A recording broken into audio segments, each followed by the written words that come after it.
दिया बिलसावल यार वे।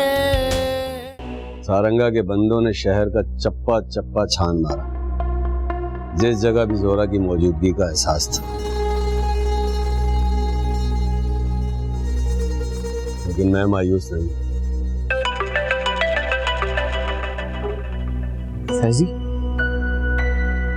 हेलो मूसा भाई, मैंने मलिक शहरयार की जागीर का पता लगा लिया। मुल्तान और भावलपुर के करीब कहीं कच्चे में उसकी जागीर।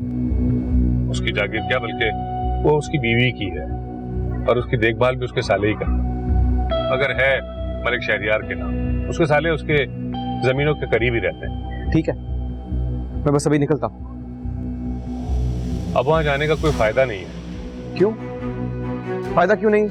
अभी जाता हूँ, वहां जाके उसकी गर्दन पकड़ता हूँ। मूसा भाई, मुझे अभी पता चला है कि मलिक शहरयार गांव से निकला है शहर आने के लिए और वो शाम तक वापस यहीं आ रहा है। वो वहीं रहे या यहाँ आए, जमीन की 7 तहों से निकाल लूंगा उसे और छोड़ूंगा नहीं। बस तुम्हें काम करना, मुझे इत्तला देते रहना। खुदा हाफिज।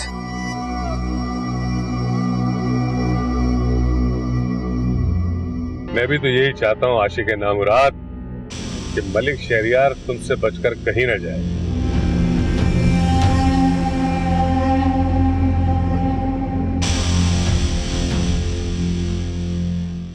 कहाँ जा रही हूँ?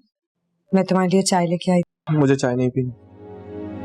अच्छा, तो घड़ी मेरे साथ बैठ तो जाओ। पहले तो मैं मुझसे ये शिकायत रहती थी कि तुम्हारे कमरे में आते ही मैं बाहर चली जाती, और अब सूरत हाल ये है कि तुमसे इस कमरे में मेरा वजूद भी बर्दाश्त नहीं होता। मैं आती हूँ तो तुम बाहर चले जाते हो। वक्त वक्त की बात है, इसीलिए तो कहते हैं कि वक्त बदलते ज्यादा देर नहीं लगती। मान लिया, मेरा वक्त बदल चुका है। मेरी सारी अना, सारा गुरूर मिट्टी में मिल चुका है। मुझे ये तो बता दो कि ये सजा कब तक चलेगी? कोई मेयार तो मुकर्रर करो ईसा, ताकि मैं अपने इंतजार की हद तय कर लूं। मैंने तुम्हें पहले भी कहा था कि ये दिल के फैसले होते हैं, इन पे कोई हद मुकर्रर नहीं की जाती। लेकिन एक बात तुम याद रखना कि ये गलती तुमने की है और इसकी सजा मैं भुगत रहा हूं।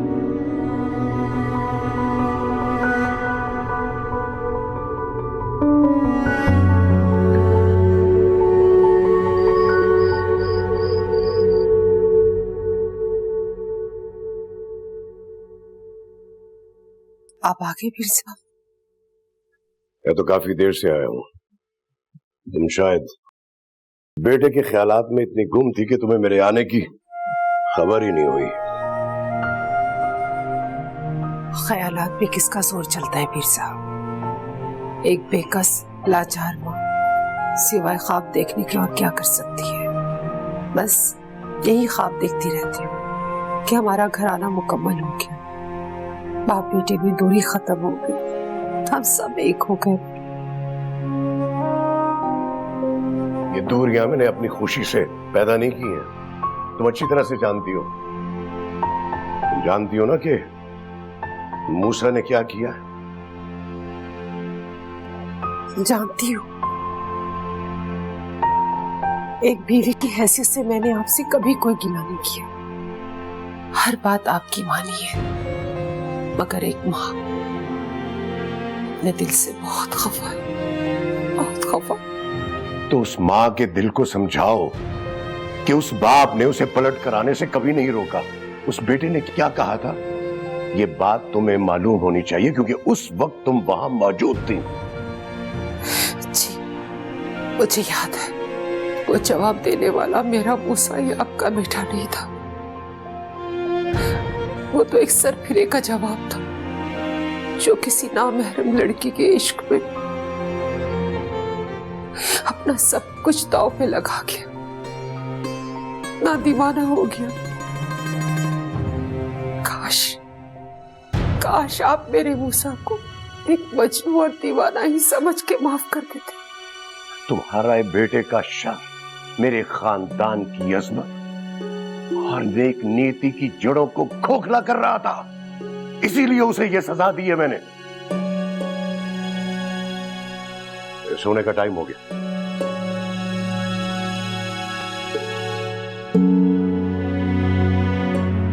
मैंने इसे घर छोड़ने का हुक्म दिया था, तुम इसे दोबारा मेरे सामने लेकर क्यों आ गई हो? आप एक दफा मूसा की बात तो सुन ले। मूसा गलती से उस लड़की के पीछे चला गया था जहाँ पर रक्स की महफिल हो रही थी। मूसा को नहीं पता था कि वो लड़की रकासा है। इसे जब पता चला तो वहाँ पुलिस आ गई, हंगामा हो गया। मेरा बच्चा तो बेगुनाह धर लिया गया। जाहिर है तुम तो माँ हो, तुम तो बेटे के लिए सफाइयां पेश करोगी। मैं ये सब मूसा की जुबानी सुनना चाहता हूं। ये सच है अब्बा। अब्बा मेरे वहां पहुंचने से पहले मुझे जोहरा की हकीकत पता नहीं थी। यानी अगर तुम्हें पहले से पता होता तो तुम वहां ना जाते, यही कहना चाह रहे हो ना तुम? पता नहीं, अगर मुझे पता होता तो पता नहीं मेरा रद्द-ए-अमल क्या होता। लेकिन अब्बा जब मैं वहां पहुंचा, मुझे सब सच पता चला तो मैंने धुतकारा उसे, लान-तान की। गुस्सा आया मुझे। अपना गुस्सा उतारने के लिए उसे गुनाह और सवाब की हद भी बताई। पर अब्बा इससे पहले कि वो मेरे सवाल का जवाब देती, जवाब के बदले उसने मुझसे सवाल कर दिया। और सवाल भी ऐसा कि जिसका कोई जवाब नहीं है मेरे पास। आपका बेटा लाजवाब होकर वापस आ गया है अब्बा। अगर आप मुझे उस सवाल का जवाब दे देंगे तो मुझे तसल्ली हो जाएगी।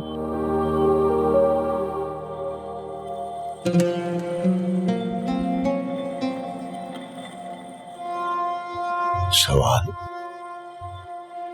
कैसा सवाल? मैं भी तो सुनूं। सवाल यही किया उसने मुझसे पूछने लगी कि अगर मैं एक दीनदार, शरअ का पाबंद, नेक पीर घराने में पैदा हुआ हूं तो इसमें मेरा क्या कमाल है अब्बा? और अगर वो बगैर उसकी मर्जी के एक बाजार में पैदा हुई है तो इसमें उसका क्या कसूर है? जब ये सब हमारे हाथ में नहीं है तो फिर इस तकसीम पर मैं किस बात का फख्र करूं? और जोहरा, वो क्यों कसूरवार है? माफी चाहता हूं अब्बा, लेकिन सोचिए कि अगर जोहरा किसी पीर घराने में पैदा हो जाती और आपका मूसा किसी बाजार में पैदा। खबरदार जो एक लफ्ज भी और आगे बोला तो। सुन रही हो अपने नाखल बेटे की बोली? अरे एक ही मुलाकात में उसने कैसा बदल डाला है इस अहमद को। ये मूसा नहीं बोल रहा, इसके अंदर छुपा बैठा शैतान कहलवा रहा है सब कुछ। ये मेरे सवाल का जवाब नहीं है अब्बा। मेरे सवाल का जवाब नहीं दिया आपने। अगर आपको लगता है कि मूसा नहीं बोल रहा, मूसा के अंदर शैतान बोल रहा है, तो मेरे सवाल का जवाब देके शैतान का मुंह बंद कर दीजिए ना।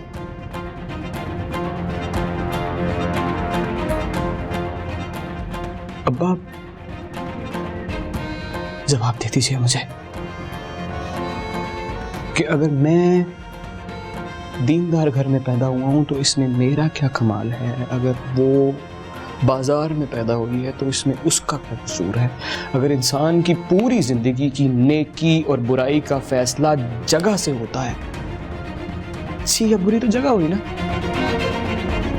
इंसान तो अच्छे बुरे ना हुए, तो फिर जगह का सिला या सजा मुझे, जोहरा या इंसानों को क्यों? जवाब दे देना। ले जाओ इसको यहां से। अरे इससे पहले कि मैं कुछ जुर्म कर बैठूं, मैं इसकी और बकवास नहीं सुनना चाहता। ये अपने खानदान की इज्जत, शराफत और अजमत को महज इत्तफाक कह रहा है। अरे अपने आबाओ अजदाद का मुकाबला कर रहा है उन बाजारी लोगों के साथ। क्या तुम्हें अब भी शक है कि तुम्हारा बेटा अपनी राह से भटक कर शैतानी कुव्वतों का गुलाम बन चुका है? जाओ यहां से। अरे आज ये तुम्हारा बेटा मूसा मेरे सामने नहीं खड़ा, ये एक फिरौन मेरे सामने सवाल और जवाब कर रहा है। ले जाओ इससे कि मैं अपने होश खो बैठूं। ले जाओ इसे यहाँ से। मैं कहाँ? अब्बा मैं आपसे एक सवाल पूछ रहा हूँ। मैंने खुदा की कसम कोई मैं कभी गुस्ताखी करने का सोच नहीं सकता। मेरे पास उस सवाल का जवाब नहीं है। मैं जवाब मांग रहा हूँ। अब्बा मैंने आपसे सिर्फ जब मैंने क्या अम्मा मैंने कोई गुस्ताखी चल मुसा।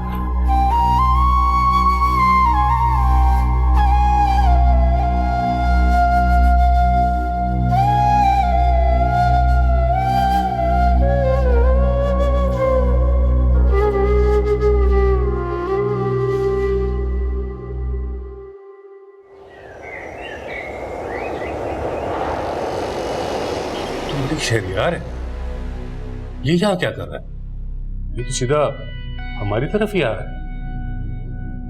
चल भाई फैजी, तेरा काम तो शुरू।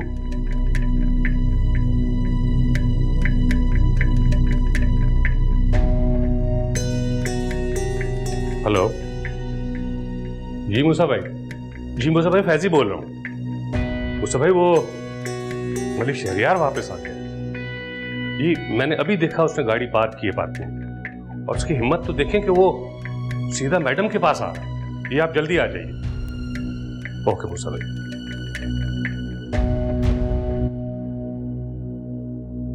लो जी, हो गया काम। इसे कहते हैं कि हंस कम और जहां पान।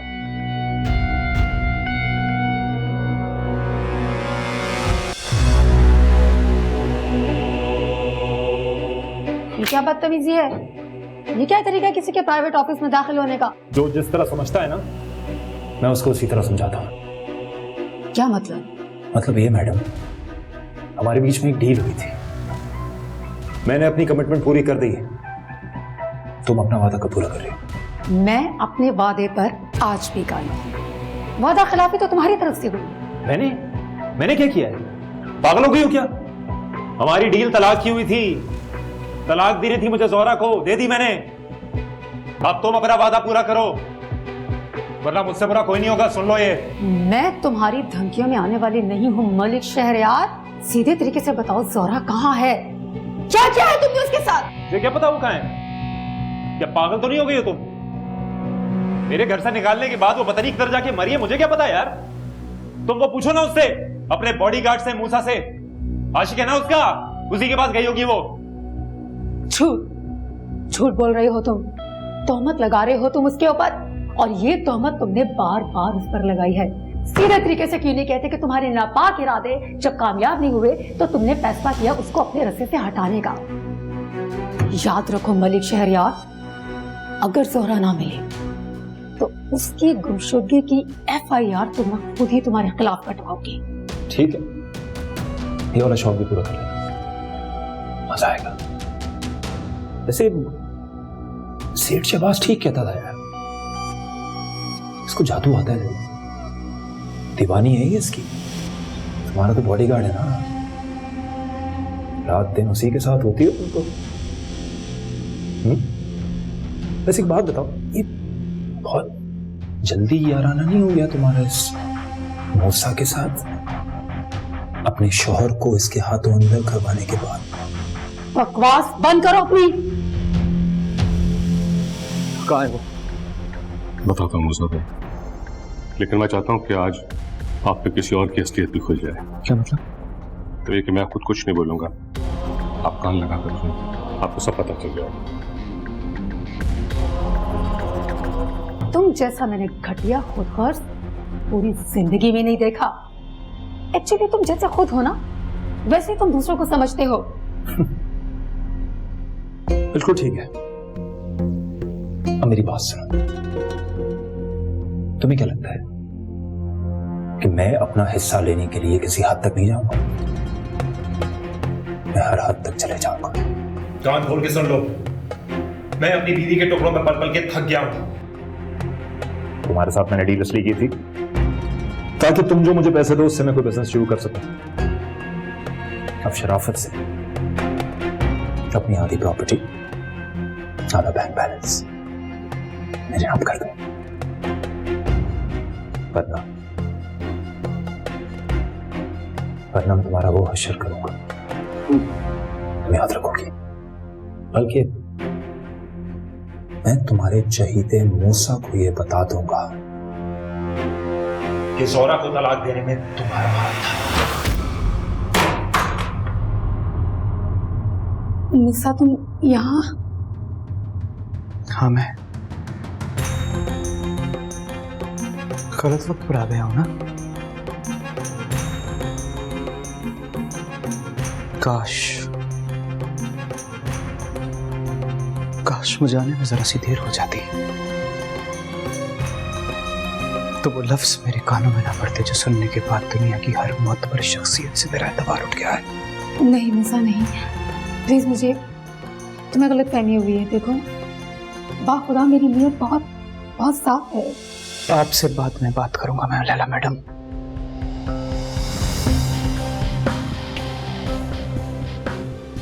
पहले इस बेगैरत से निपट लो।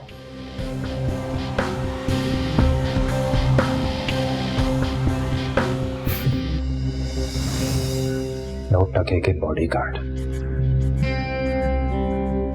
से निपटोगे? अरे 2 टके का आदमी तो तू है। 2 टके का घटिया बेगैरत इंसान। तेरे जैसे बेगैरत इंसानों के लिए ना बाजार में खास किस्म का नाम होता है, पर वो तुझ पर नहीं जचता शहरियार मलिक। वो बेगैरत लोग भी ना अपने घर की औरतों का सौदा नहीं करते, समझा? चल बस।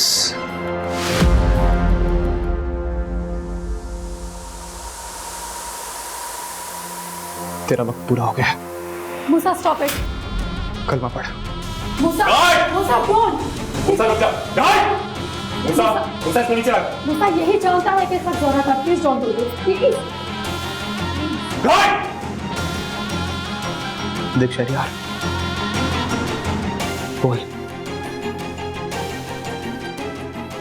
वरना 6 की 6 गोलियां तेरे सीने में दाग दूंगा। बता दे जोहरा का है।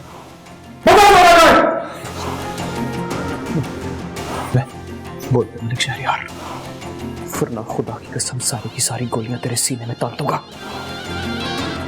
बता कहाँ है वो? मूसा, मलिक 3 दफा गिनूंगा बस, गोली चला दूंगा। बोल दे। 1, 2, 3। मार डाला। मूसा ने मलिक शहरियार को मार डाला। चुप करके खड़े रहो, वरना अगली बारी तुम्हारी होगी।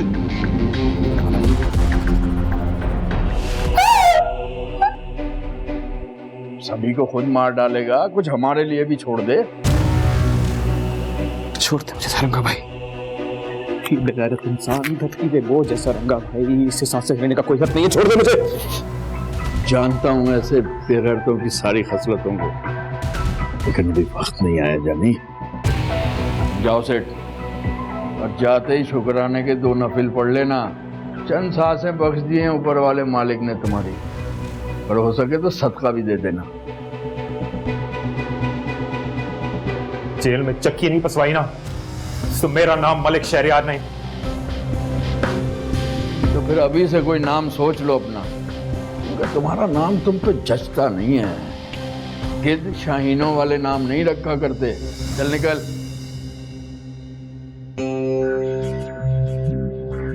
बस बस।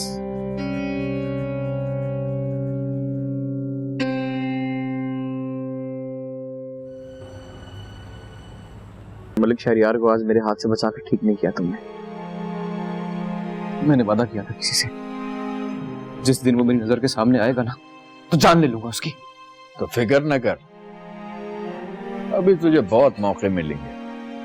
और दुश्मन को एक ही झटके में मार डाला तो क्या कमाल किया। ये तो समझो उसे हमेशा के लिए निजात मिल गई। दुश्मन को मारना है तो पल पल तड़पा तड़पा कर मारो, ऐसे कि वो खुद तुमसे भीख मांगे मरने की। यही तो मैं इसको समझा समझा के थक गया हूँ।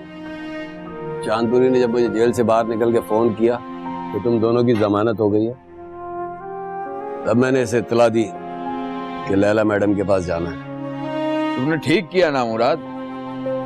अगर हमें पहुंचने में जरा सी भी देर हो जाती ना तो इसने तो उस बेगैरत के सर में सुराख कर देना था। तो समझता क्यों नहीं? मूसा देख और ठंडे दिमाग से मेरी बात सुन। शहरियार को मार के तो तुम जेल चले जाते, पीछे उसका क्या होता जो शायद आज भी तुम्हारी आस में बैठ गया। पहले उसे तलाश करने की फिक्र करो, और शहरियार जैसों से निपटने के लिए सारंगा उस्ताद के 1000 पंटर मौजूद है शहर में, और उसे मारना क्या मसला है? मैंने कहा है ना तुझसे, अपने हाथ किसी के खून से रंगने की क्या जरूरत है।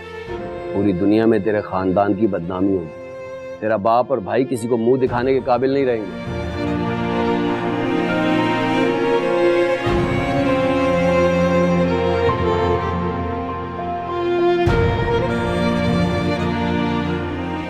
और फिर उसका भी तो सोचना, जिसके लिए तूने ये जोग ले रखा है। अगर वो जिंदा है तो सारी उम्र तेरे लिए दर बदर भटकती फिरेगी। पहले उसे ढूंढते हैं, तब तक अपना ये लावा यूं ही गर्म रख, दुनिया फूकने के काम आएगा।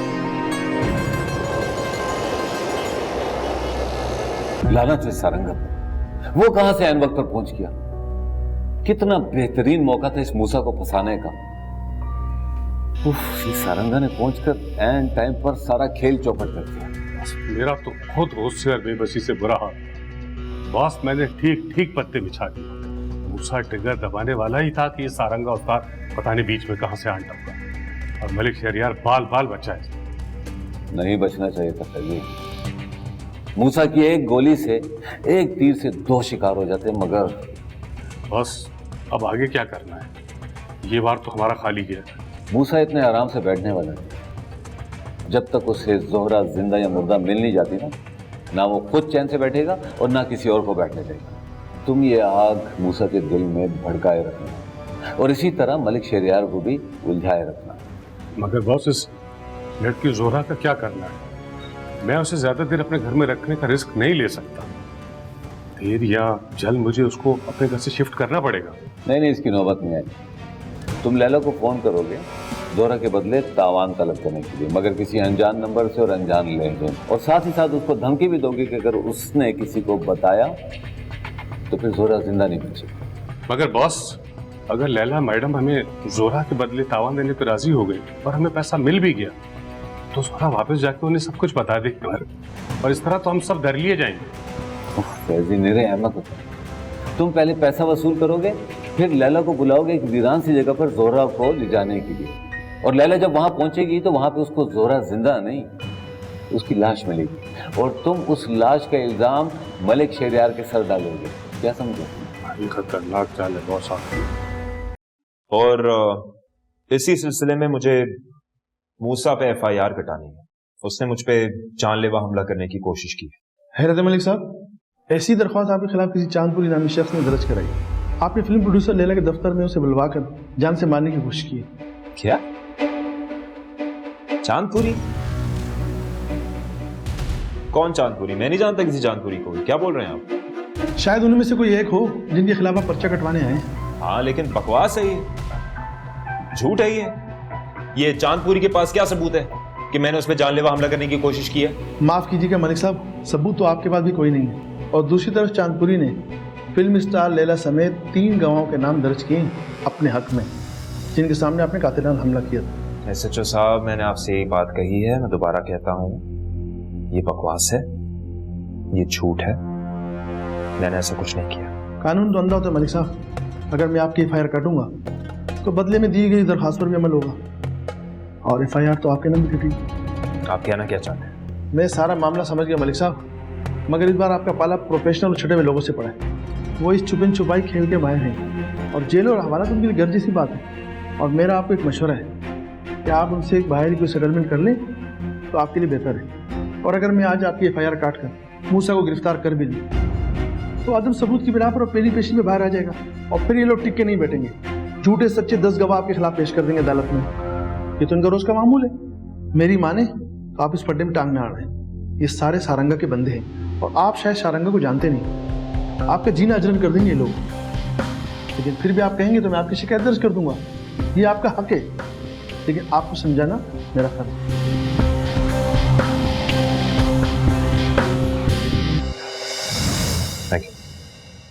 कतन, ये कुछ ज्यादा नहीं हो जाएगा? सारे महल्ले में ढंढूरा पीटोगी क्या? देखो पैसी, एक बार फिर सोच लो। अफवाह बराए दावान तो अलग बात है, लेकिन कत्ल के लिए तो बहुत सारा मंसूबा बनाना पड़ता है। अगर पकड़े गए ना, सीधा फांसी। तुमने ये नौसत की बातें जरूर करनी है, और वैसे भी बड़े काम के लिए बड़ा रिस्क लेना पड़ता है। और तावान के बाद इस लड़की का जिंदा रहना हमारे लिए ज्यादा खतरनाक है। ठीक है, एक बात कान खोल के सुन लो, हम 2 करोड़ से 1 पाई कम नहीं लेंगे। भाई इतना बड़ा रिस्क है तो पैसे भी ज्यादा होना चाहिए ना। तुम्हारा बॉस तो जेल में बैठ के ऑर्डर पे ऑर्डर दिया जा रहा है, उससे तो कुछ नहीं करना है, हम दोनों ने करना है ना। तुम्हें खुद को थोड़ा कंट्रोल करना। ये जो तुम बात बात पे भड़क जाती हो ना, इस पे कंट्रोल। कुछ दिनों की बात है, थोड़ा बर्दाश्त करो, थोड़ा। आइए मैडम।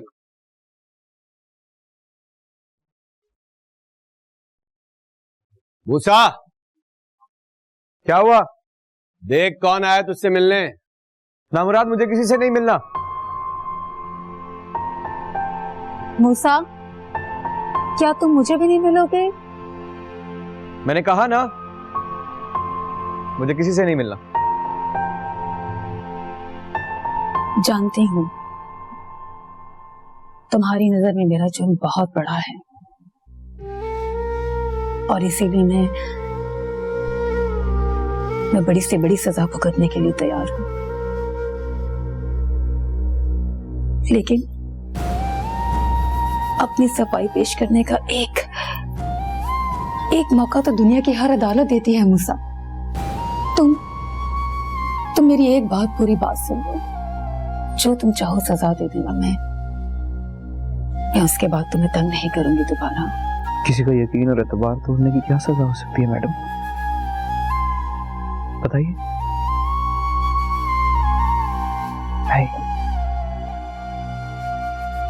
यकीन और एतबार को तोड़ने की सजा का तयन आज तक इस दुनिया में कोई नहीं कर सका, कोई भी नहीं। ठीक कह रहे हो तुम। एतबार और भरोसा टूट जाने की जो असियत होती है, कि मुझसे ज्यादा और कौन बेहतर जान सकता है। फिर मेरा एतबार और भरोसा तोड़ने का जुर्म क्यों किया आपने, बताइए। क्या बिगाड़ा था मैंने आपका? कुछ बिगाड़ा था? नहीं, मैंने तो कुछ नहीं बिगाड़ा आपका। चले छोड़े मुझे, मेरी जोहरा को बताइए, क्या कसूर था उसका? क्या कसूर था उसका जो उसका हंसता बसता घर बर्बाद कर दिया आपने? मैंने तो मना लिया था खुद को, फैसला कर लिया था, खुद से कह दिया था कि बस मूसा अब उसके बगैर रह लेगा। तो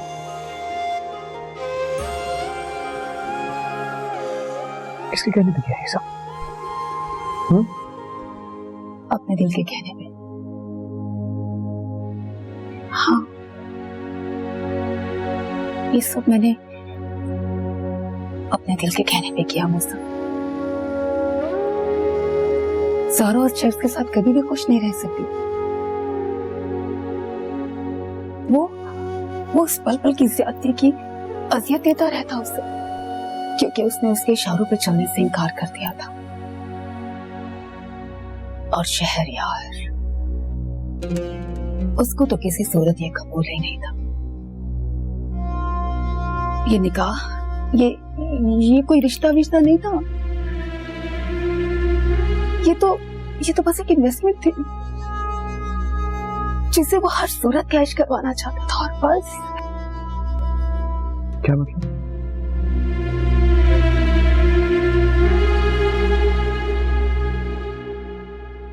बहुत कम लोग ये बात जानते हैं कि शहरयार ने बहुत पहले अपना सब कुछ शराब जुए और अयाशी में लुटाकर दिवालिया कर चुका था। ऊपर से उसकी बीवी और उसके सालों की रोज रोज की पूछ-गूछ और बिजनेस का हिसाब किताब, ये सब कुछ मैनेज करने के लिए और बैलेंस करने के लिए शहरयार को एक बहुत बड़ी बिजनेस डील की जरूरत थी ताकि वो अपनी बीवी का नुकसान पूरा कर सके। और तभी उसकी नजर जोहरा पर पड़ी। जब उसने ये देखा कि मुख्तलिफ महफिलों में बूढ़े सरमायादार और बिजनेसमैन उस पर लाखों लुटाने की कोशिश कर रहे, तभी उसके शैतानी दिमाग ने एक शैतानी मंसूबा बनाया। पहले तो वो जोहरा से दोस्ती सिर्फ दिखावे की रखना चाहता था ताकि उसको उसके जरिए बिजनेस डील मिल सके। अगर जोहरा शायद उन लोगों में से नहीं थी जो मर्दों से दोस्ती रखती। बात नहीं बनी तो शहरयार ने उससे शादी का ढूंढ रचाया और रिश्ता लेके उसके घर पहुंच गया। निकाह तो हो गया, लेकिन सब कुछ शहरयार की तवक्कात के बरक्स निकला। जोहरा एक घरेलू और वफा की पुतली निकली। जब शहरयार को अपने ख्वाब चकनाचूर होते नजर आए तो वो चिढ़ गया। वो जोहरा से बहुत चिढ़ गया। उसने उसकी जिंदगी अच्छी रन कर दी, बहुत अच्छी रन कर दी। ऊपर से शहरयार की पहली बीवी को किसी ने उसके खुफिया निकाह की इत्तला दे दी। बस फिर क्या, उसकी बीवी और उसके साले तो उसके जैसे जान के दुश्मन बन गए। उन्होंने उसको वार्निंग दी कि या तो वो अपनी पहली या दूसरी बीवी का इंतखाब कर ले। चूंकि शहरयार ये जानता था कि पहली बीवी को छोड़ने का मतलब बीवी बच्चों के अलावा उसके दिए हुए स्टेटस और वो तमाम ऐशो-इशरत से दस्तबरदारी थी। ना सिर्फ अलग बल्कि उसको उस करोड़ों और अरबों का हिसाब भी देना होगा जो उसने बिजनेस के नाम पे पैसे बटोरे थे। क्या करता शहरयार?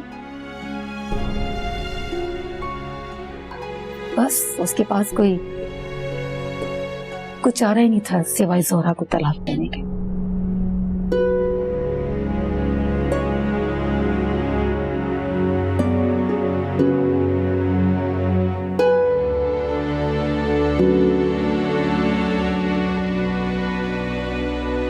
आप ये सब कैसे जानती थी? और अगर आप जानती थी कि मलिक शहरयार जोहरा को तलाक देने वाला है तो फिर डील क्यों की? शहरयार हमारी सोच से भी ज्यादा चालाक, मक्कार, अय्यार और मौका परस्त शख्स है। पहले तो मैं उसकी अंदरूनी हालत और तलाक के बारे में तो जानती ही नहीं थी। मुझे तो कोई इत्तला भी नहीं थी। मैं तो सिर्फ जोहरा की निजात के बारे में सोच रही थी। और तभी मैंने उसे अपनी मर्जी की बोली लगाने की ऑफर दी। उसने जब ये सुना तो उसे लगा कि उसकी तो लॉटरी निकल आई है। इसीलिए तो उसने एक तीर से कितने शिकार करने का प्लान बना लिया। मुझ पर तो वो यही जाहिर करता रहा कि वो जोहरा को तलाक मेरी वजह से दे रहा है।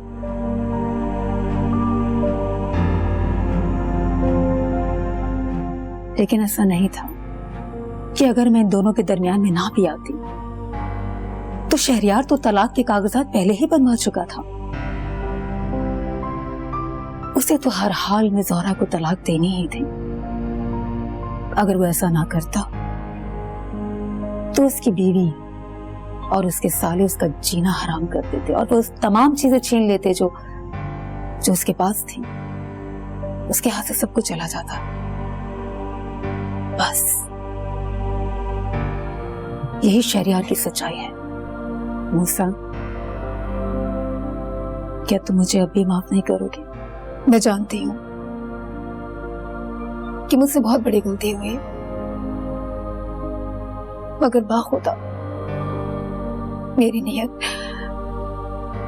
नीयत साफ थी और साफ है। मेरा यकीन करो, मेरी नीयत बिल्कुल साफ थी।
कदिया बिलसावल यार